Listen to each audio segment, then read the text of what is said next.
Oh, you didn't know? Your ass better call somebody! The energy revealed. Brooklyn to Queens, reppin' both hoods. Rob and CP, keep it fire misunderstood. Cheer 'em all loud, let the anthem flow. Mets fans unite at the pregame show. From city stand lights to the skyline greens, it's the heartbeat of Queens, the craziest dreams. Rob hype on the mic, CP's the fire spark. Together they ignite. Voices like the park, fans dripped in jerseys. Legacy bold, the Metropolitan story forever told.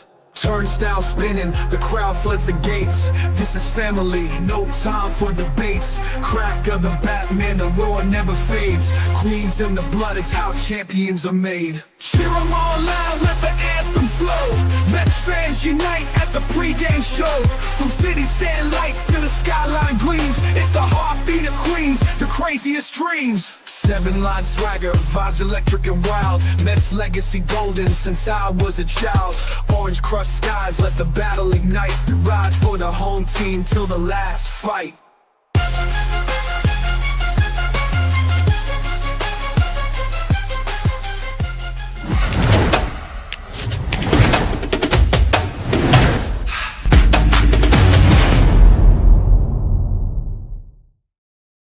What's up, Mets fans? Welcome back to the Amazing Mets pregame show right here on both of our channels and on X. And guess who's back? Our boy CP is back.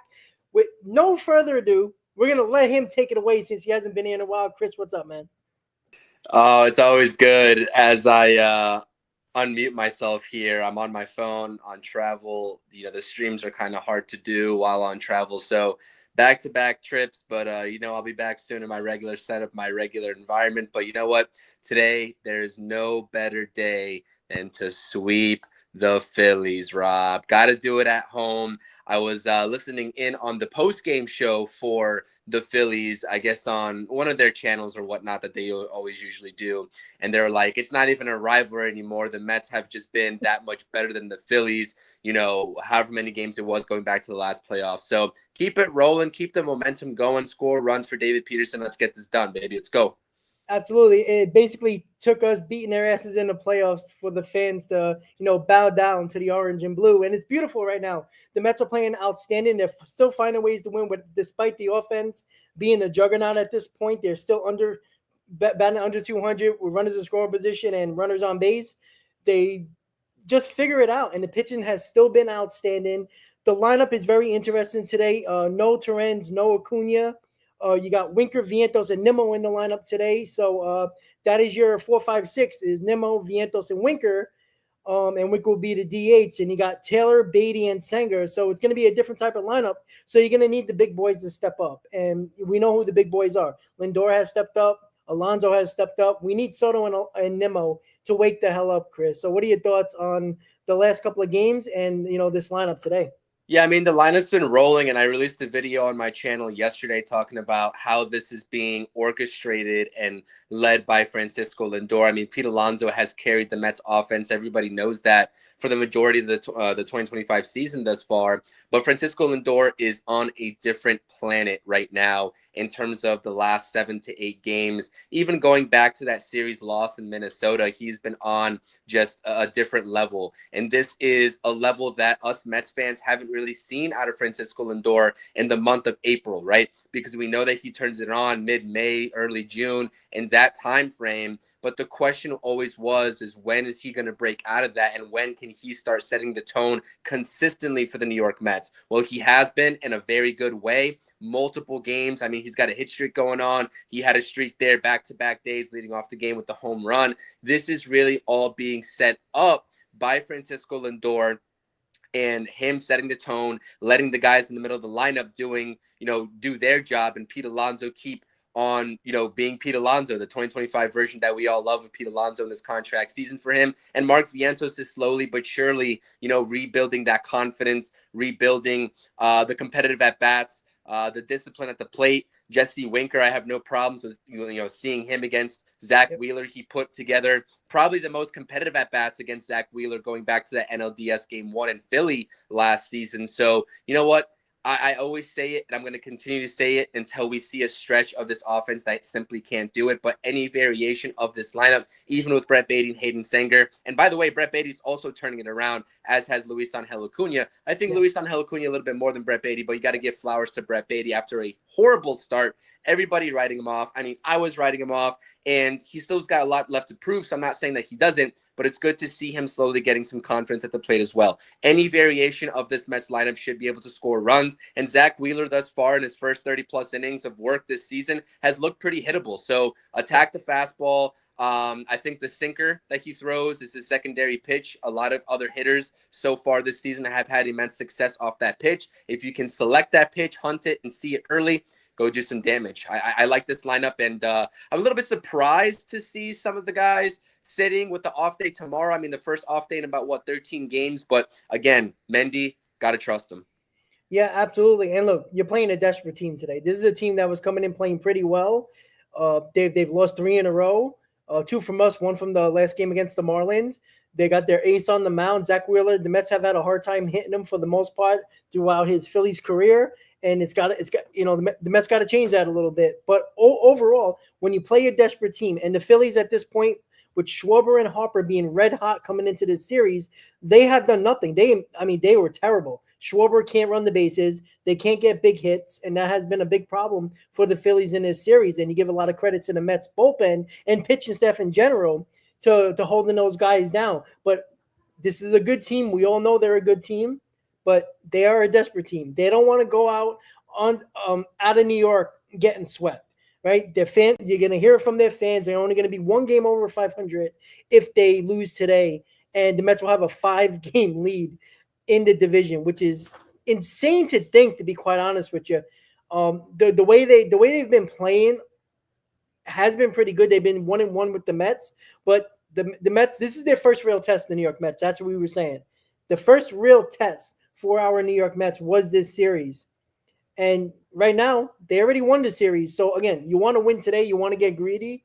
But 2 out of 3 is probably what a lot of people were trying to expect going into this series. But if we win today, we've only lost once, and that was against the Miami Marlins at home. And it would be a franchise record when it being 12-1 at home to start the season. So that's great to see, Chris. Yeah, absolutely, 100%. I want to shout out everybody in the chat right now. I see the comments. I can't comment because, again, I'm using the app instead of the actual, browser version of the platform that we use. So I see everybody's comments. I appreciate you, Ray, as well, saying the stash looks good.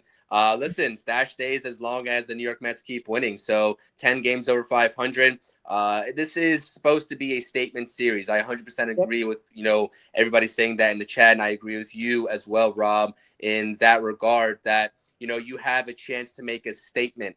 Not that it matters, but a lot of the media was talking about the Mets. Yeah, they're going to be good. But the Phillies, it was a fluke what happened, last year in the playoffs. The Phillies have a better roster on paper. Everybody was talking about the pitching differences. I think Brian Kenny on MLB Network did a little bit of a rundown and breakdown on how these two teams allocate their money and their payroll. Clearly, the Phillies have chosen to pay a couple of pitchers top dollar money like Aaron Nola and Zach Wheeler, who's going on the mound for them today. And the Mets really haven't done so outside of like Sean Manaea. So, the Mets and David Stearns, it was a question about the rotation coming in.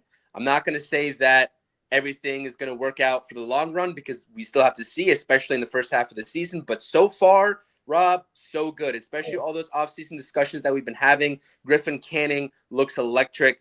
I can just go through each one of these rotation pieces for the Mets and just point out different performances that they have been up to the task, top to bottom. And that's without Sean Manaea. That's without Frankie Montas. And speaking of reinforcements coming back, not either of those two names, but McNeil and Alvarez are expected, barring any unforeseen hiccups, to be activated in Washington on Friday. And I'll be at that series, unfortunately not for the Friday or Saturday games, but I will be there Sunday and Monday rooting on our New York Mets. So I'm excited. It's a great time. And I definitely agree with you. Like, these guys have been stepping up, and this team has been being carried, right? It's been getting carried by certain individuals, especially offensively, like Pete Alonso, and recently like Francisco Lindor. But now slowly I can start to feel this offense coming into form and being the version of this Mets offense that we all thought they were going to be coming into the season. It took a little bit of a slow start, but they're finally getting it together. And I agree.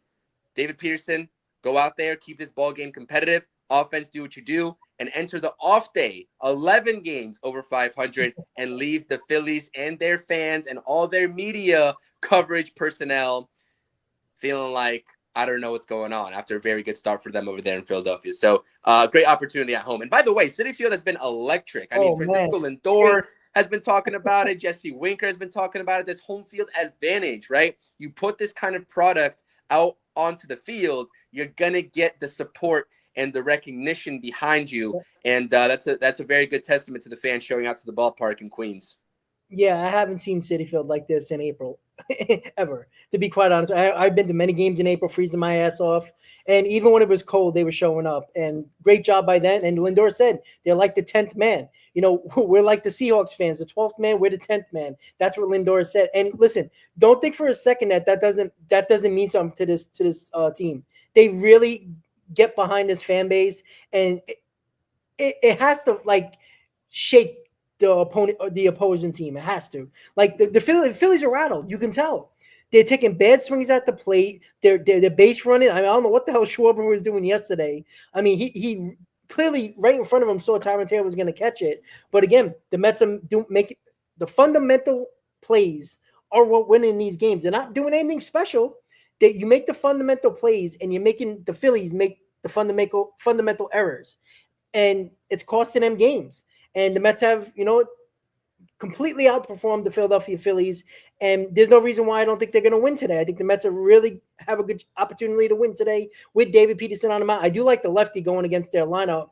And look, this is how you know the Phillies are rattled. Look at the lineup. The first two nights, same lineup. Today, they switched it around. You got Turner leading off, Harper batting second, Schwarber third, Castellanos cleaning up, Realmuto batting fifth. I mean, they're all over the place at this point. So they're desperate at this point right now. And you know what? Step on their throats. We all hate Philadelphia, so just step on their throats. One thing that I want to mention, especially about today's ball game, and I believe it was Christopher Sanchez on the mound for them yesterday, if I'm not mistaken. One thing that I really noticed, and I was kind of tuning into the game. I was traveling. I was doing the best I can, and I had to cut out a little bit. You know how airports work, but they were really disciplined. The Mets lineup was really disciplined and really made Christopher Sanchez work, because the way that this Phillies staff in general, you can say this about Aaron Nola, you can say this about the game plan for Christopher Sanchez yesterday, and you can probably say the same thing about Zach Wheeler and the way that he was pitching the Mets lineup last playoff series, right, in 2024, is that they want the Mets hitters to expand the zone, especially today with Zach Wheeler and that four-seam fastball that can reach 99, 100. He's going to throw it letter high, and it's going to look like a strike, and it's going to look like it's rising, even though it's really not. And it all depends on the Mets lineups discipline about laying off that pitch. And the one guy, like I said, in Philly, game one, NLDS, right, last year, that was continuously laying off of those pitches and not expanding the zone to help out Zach Wheeler was Jesse Winker. I think that if they go and rewatch, hopefully they did, they rewatched the tape last night to see what the game plan was, they can figure that out. And at this point, right, we know Zach Wheeler's a great pitcher. You'll take the free bases and get traffic on the bases any way you can, and anything to get to that Phillies bullpen. That really hasn't been able to figure out the New York Mets. So, for me, I think the key to success against Zach Wheeler is seeing that four-seam fastball early and just hoping that he is missing with it. But if he puts it over the heart of the zone, makes a mistake, make him pay for it. Yeah, absolutely. And that's how you got to get the Zach Wheeler, right? You got to lay off that high fastball. That's his bread and butter right there. And we'll see. Again, you said Winker is one of those guys that did do it in the playoffs. We got to see the other guys. The eye of Juan Soto needs to be better as well. Let's see if he has a day where he can, do some damage here. I think he needs to get going just like Vientos got going when he hit his first home run in the last series, and that was important. It got his confidence back. Juan Soto, if he would hit that 3-run homer that just went foul, I think that would have just spilled confidence all over. And look, I want to see it, Soto, and I want to see Nimmo do some damage today. Like it's one of the better pitchers. Zach Wheeler is really good. I really want to see those guys step up. And again, if we win, and it doesn't matter how we win, but it would be nice to see those guys get going a little bit more, because those are the ones holding that lineup back at the moment. So, I will be in DC Friday and Saturday. I won't be there. It's amazing. I won't even see Chris. I'm going to DC. I won't even see Chris because he's Sunday, Monday. I'm Friday, Saturday, but we'll both be supporting our Mets in DC over the 4-game series. And, any final words, Chris, before we go and hopefully talking about a Mets win? Yeah, no final words for me. I think the recipe is very simple. I'm very, just proud of this team. I believe if we win today, it's a 7-game win streak too, right? There's a little win streak going on. Yeah, 7. If I'm not mistaken. So, ride into the off day on a high note. And that's really all I got. I think the recipe for success is pretty evident. And you have the Phillies and that team right where you want them. We can be satisfied with 2 wins. Of the 3, which we will be, right? But I think that we'll be much happier if we get a sweep this early on to the season, especially with how everybody has been talking about the New York Mets and the lack of competition that they faced. Oh, wait until they face the Cardinals. Wait until they face the Phillies. Well, the Mets have had no problems really so far in that regard. So get the job done. I'm just really proud of this team, and especially with this offense. Like you said, Juan Soto still looks a little iffy at the plate. Looks like he's still a little bit uncomfortable trying to get it going. He's going to come around, but it's very impressive what this team has managed to do. And the bullpen in the starting, rotation has just been holding it down. And there's nothing really else to say. And I'm just saying this, if it's a loss today, I'm really just happy with what we've seen on a consistent basis from the New York Mets. And I think that there's a lot of building blocks to build off of, but I'm not going to be available for the post game. I'm not sure if you're doing one, but please, in my absence, spam the W's as always. I would be doing it if I could make it. All right, guys. So there you go. CP made sure he had to come in for the pregame, and he's very busy, but always great time when we can actually talk back and forth. It's always fun. So, guys, I will be doing a post game later on today. So make sure you jump onto the post game after the show, after the game, and we'll see you later. Or I'll see you later, guys. And Chris, I'll see you next time, guys. Everybody enjoy the game. Let's go Mets, and I'll see you later on, guys. Go Mets.